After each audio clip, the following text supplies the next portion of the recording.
Pastor George Borkart, and this is another Higher Things video short. John 18, Gethsemane, and I bet you didn't know this happened. That's the subject of today's Higher Things video short. Hey, if you love these videos, if you've been daring to be Lutheran with Thor and me, Thor and I, is it Thor and you and me, right? It's just you and... Get over here. If you've been daring to be Lutheran with Thor and I, he's looking for a treat. This Lenten season, go ahead and hit the like button and subscribe today. You can also go to support.higherthings.org and give today. Your tax-deductible gift won't keep Thor with treats, but it will keep these videos going. And if you out there will give $1,000 this week, I will give Thor one of his favorite treats in a video short. $1,000, give today. Make sure you mark it, video short, so you know this guy gets his favorite treat. It's a triple treat, it's a string, he just loves it. Anyway, so I bet you didn't know this happened at Gethsemane. John 18, when Jesus had spoken these words, this is the words on Maundy Thursday, he went out to with his disciples across the brook of Kidron, where there was a garden, which he and his disciples entered. Now Judas, do you think when you hear the Gospels, you hear Judas's name, you should boo, boo, Judas, boo. We'll get to him later. Judas also knew the place, for Jesus had met his disciples there. So Judas, having procured a, this is an interesting word. It is a spiron. It is a cohort. It's not just a band of soldiers. It's 100 soldiers. Overkill much, Judas? Well, I guess if you're going to go capture God, you need a lot of soldiers. Anyway, he had some of the officers also from the chief priests and the Pharisees, and they went with lanterns and torches and weapons. Like they're going after a criminal, except it's Jesus. Then Jesus, knowing all that would happen to him, see, he knows who he is. He knows what's going on. He knows what this is about. He knows how this is going to go down. He knows everything about this. Knowing all that would happen to him, came forward and said to them, whom do you seek? See, he doesn't hide from it. He doesn't run from it. He's right there. And he goes to them. It's dark. They can't see him. That's why they have Judas to recognize him. Whom do you seek? They answered, Jesus of Nazareth. He says, I am. It's very important here. John gives you a little commentary. Judas, who betrayed him, was standing with them. So whose team is Judas on? Their team, not Jesus's team. He's with them.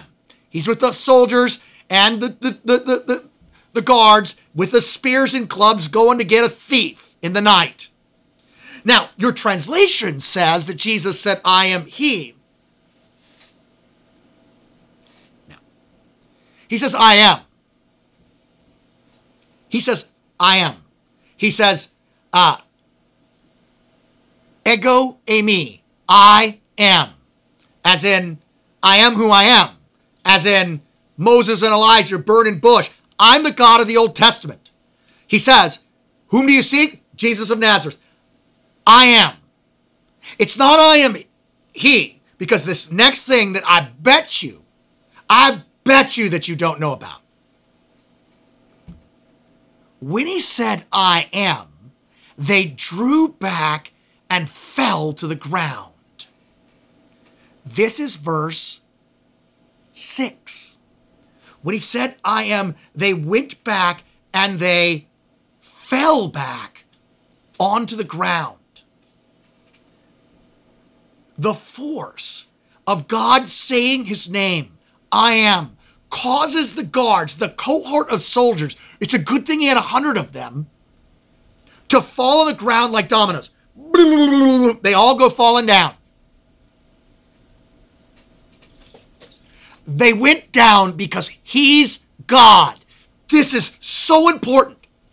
Now, of course, what do sinners do? They pick themselves back up again, and he asks them again, whom do you seek? Jesus of Nazareth.